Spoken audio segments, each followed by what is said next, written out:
నమస్తే. హైదరాబాద్ లోక్సభ బీజేపీ అభ్యర్థి అయినటువంటి మాధవి లత గారు అంటే వారి గురించి మాట్లాడొద్దు, కానీ మాట్లాడకపోతే తెలంగాణ ప్రజలకు తెలవాల్సినటువంటి విషయాలు కూడా తెలవకుండా పోతాయి.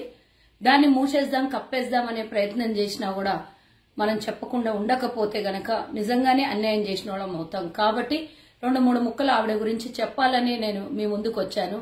మొదటగా ఈమె దేశం కోసం, ధర్మం కోసం, నీతి కోసం, నియమం కోసం, ధర్మం 4 కాళ్ళ మీద నడవాలి, లేదు అనంటే ఈరోజు హిందూ సమాజం చాలా బాగుపడాలి, ఇంకా ఎన్నెన్నో చాలా మాట్లాడింది. మొత్తం సోషల్ మీడియా కానివ్వండి, మొత్తం అన్ని ఛానళ్లకి పెయిడ్ వీడియోలు, పెయిడ్ ఇంటర్వ్యూస్ ఇచ్చినటువంటి విషయం మనం చూసుకున్నాము.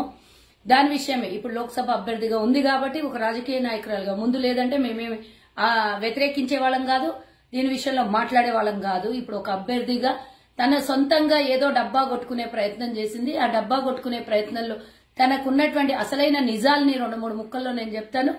తెలంగాణలో నిజంగా నమ్ముతున్నటువంటి అంధభక్తులకు కనువిప్పు కరగాలి, లేదా సామాన్య ప్రజలు మోసపోకుండా ఉండాలి అని వీరు చేస్తున్నటువంటి కొన్ని విషయాలు నేను మీ ముందుకు తీసుకొస్తాను. కరోనా సమయంలో, అంతకుముందు ఈవిడ గురించి నాకు తెలియదు, మొన్న 2-3 నెలల నుంచే సోషల్ మీడియాలో చూస్తున్న తప్పించి ముందు ఆవిడ గురించి తెలియదు. కానీ కరోనా సమయంలో జరిగినటువంటి విపత్తు పరిస్థితిలో వాళ్ళది విరించి ఆసుపత్రి, రోడ్ నంబర్ 1 బంజారాయిల్స్ లో ఉంటది. నా ఇంటికి కూతవేటు దూరంలో ఉండేటటువంటి విరించి హాస్పిటల్. ఆ విరించి హాస్పిటల్లో ఈమె చాలా నీతులు చెప్తుంది కాబట్టి ఇవి నేను చెప్పాల్సి వస్తుంది. ప్రతి ఒక్క దగ్గర వైద్యం అన్నాక వికటించక మానదు, జరిగి తీరుతుంది. కొన్ని తప్పులు జరుగుతాయి, అందులో అనుమానమే లేదు. కానీ ఇక్కడ జరిగినటువంటిది ప్రతి 100 కేసుల్లో 50 మంది చనిపోయారు కరోనా సమయంలో. చాలా వీళ్ళ మీద ఉన్నటువంటి ఎలిగేషన్స్ ఇన్ని అన్ని కాదు. 6 నెలలు మరి హాస్పిటల్ కి లైసెన్స్ క్యాన్సిల్ చేస్తామని మరి కేసు కూడా పెట్టడం జరిగింది. వీళ్ళకి 6 నెలలు ఆసుపత్రికి కూడా పర్మిషన్లు తీసేసినటువంటి విషయం మనం గమనించాలి. మరి ఎందుకు జరిగిందమ్మా? 100 మందిలో 50 మంది అన్న హిందువులు ఉండిండొచ్చు కదా, 50 మందిలో 25 మంది హిందువులు చనిపోయి ఉండొచ్చు కదా కరోనా సమయంలో. నేను అడిగేది ఒకే ఒక ప్రశ్న, లక్షల రూపాయలు దోపిడీ చేసి హిందువుల దగ్గర మీరు తీసుకున్నటువంటి వసూలు చేసినటువంటి డబ్బు 100 కోట్లు అవునా కాదా? చరిత్ర తీద్దాం. కావాలంటే అప్పటి రికార్డులు ఏమన్నా ఉంటే చూపించాల్సినటువంటి అవసరం. ఎందుకంటే నేనే సాక్ష్యం. మా వాళ్లే 2 చనిపోయారు. అందులో మాకు తెలిసిన వాళ్ళు, మాకు సంబంధించిన 2 చనిపోయారు. అందులో ఒకరు శశి వంగల వాళ్ళ బ్రదర్, ఈరోజు ముగ్ధా సిల్క్ నడిపిస్తున్నటువంటి శశి వాళ్ళ అన్నయ్య తన అన్యాయంగా చంపేసినటువంటి విషయం మనకు తెలిసింది. వాళ్ళ అన్నయ్యకి ఇంజెక్షన్లు ఇచ్చి అసలు ఏమంటారు, ఆయనకు సంబంధించినటువంటి రికార్డు కూడా పూర్తిగా తొలగించి, డేటా తొలగించి, ఆరోగ్య విషయంలో వాళ్ళు ట్రీట్మెంట్ చేసినటువంటి విషయము రికార్డు తొలగించి ఎందుకు చేయాల్సి వచ్చింది? పైగా వీళ్ళ మీద కేసులు పెట్టిరు. ఎందుకు పెట్టాల్సి వచ్చింది? వీళ్ళ నిజమైన ప్రశ్న, మా అన్నని చంపేసినవు అని చెప్పి స్టెరాయిడ్స్ ఇచ్చి, ఇంజెక్షన్స్ ఇచ్చి చంపినటువంటి విషయము, మూత్రపిండాలు డ్యామేజ్ కావడము, స్ట్రోక్ వచ్చి చనిపోయినటువంటి విషయం తెలియదా? ఇది యావత్ తెలంగాణ కాదు, ఆ రోజు అందరము ఒక రకమైనటువంటి సెన్సేషన్ న్యూస్ లో తల్లడిల్లిపోయినాం కరోనా సమయంలో. మరి ఆ టైంలో కేటీఆర్ ని తీసుకొని తనకు అంటే పాజిటివ్ గా వచ్చేటట్టుగా ఆనాడు ఉన్నటువంటి ప్రభుత్వంలో కేటీఆర్ వీళ్ళకి ఎందుకు సహకరించాల్సి వచ్చింది? ఆ విషయం ఒకసారి తెలియాలి. మరి ఎందుకు వాళ్ళ కుటుంబ సభ్యుల్ని ప్రశ్నిస్తే ఎందుకు అరెస్ట్ చేయించాల్సి వచ్చింది? ఈమె చెప్పాల్సినటువంటి అవసరం ఉన్నది. అంతేకాకుండా భద్రాచల నివాసి అయినటువంటి మాజీ చైర్మన్ అయినటువంటి వాళ్ళు ఇదే ఆసుపత్రిలో చనిపోయినరా లేదా?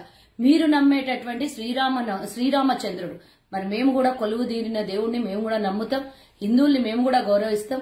మరి ఆనాడు కాంగ్రెస్ హయాంలో వారికి చైర్మన్ గా చేస్తే, శ్రీరామచంద్ర స్వామి దేవాలయానికి ట్రస్ట్ చైర్మన్ గా చేస్తే, మరి మీ ఆసుపత్రికి వస్తే హిందువులు కదా మీరు, మరి హిందూ భక్తులు హిందువులను కాపాడేవారు, ఎందుకు మరి చనిపోయిండు అయినా చెప్పాలి.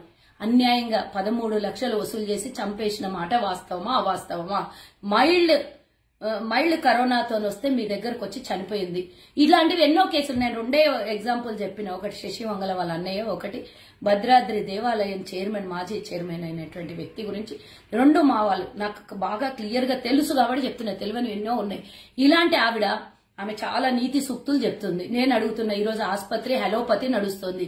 మరి నిజంగానే మీ వాళ్ళు చెప్పినట్టే నేనేమి ఆవు గోమూత్రాన్ని గోపేడని నేను వ్యతిరేకించాను, కానీ ఒక మాట అడుగుతున్నా, మీరు హలోపతి తీసేసి హోమియోపతి పెట్టేసి అక్కడ గోమూత్రాన్ని ఆవు పేడని ఇచ్చి ఆసుపత్రిలో ఈ రోజు హోమియోపతిగా మార్చి లేదు అని అంటే ఆయుర్వేదిక్ ఆసుపత్రిగా మార్చి ఎందుకు ట్రీట్మెంట్ ఇయ్యలేకపోతున్నారు? ఎందుకంటే లక్షలు సంపాదించాలి, కోట్లు సంపాదించాలి. మీద అదే ధ్యేయం కదా, కమర్షియల్ కదా. కమర్షియల్ గా ఉన్నటువంటి వ్యక్తి ఈ రోజు వచ్చి నీతులు సూక్తులు చెప్తే ఎవరైనా నమ్మే స్థితిలో ఉన్నారా? ఇవన్నీ నేను కళ్ళతో చూశాను కాబట్టి మీ ముందు లైవ్ ఎవిడెన్స్ గా నేను చెప్తున్నాను. ఇది ఒక్కటే కాదు, తన బిడ్డలకంట చదువు పీయలేదంటే స్కూళ్లకు పంపించలేదు. ఎందుకు? సమాజం మీద నమ్మకం లేకనా, లేకపోతే విద్యల చదివించే బోధకుల మీద నమ్మకం లేకనా, తోటి విద్యార్థుల మీద నమ్మకం లేకనా? ఆడపిల్లలు అని అంటే గడప దాటొద్దనా? ఏం సనాతన ధర్మం చెప్తుంది ఆడపిల్లలను బయటికి వెళ్లి చదివియొద్దంటుందా? మళ్ళీ ఐఐటీలో సీట్ సంపాదించిందంటే అప్పుడు పోవచ్చు.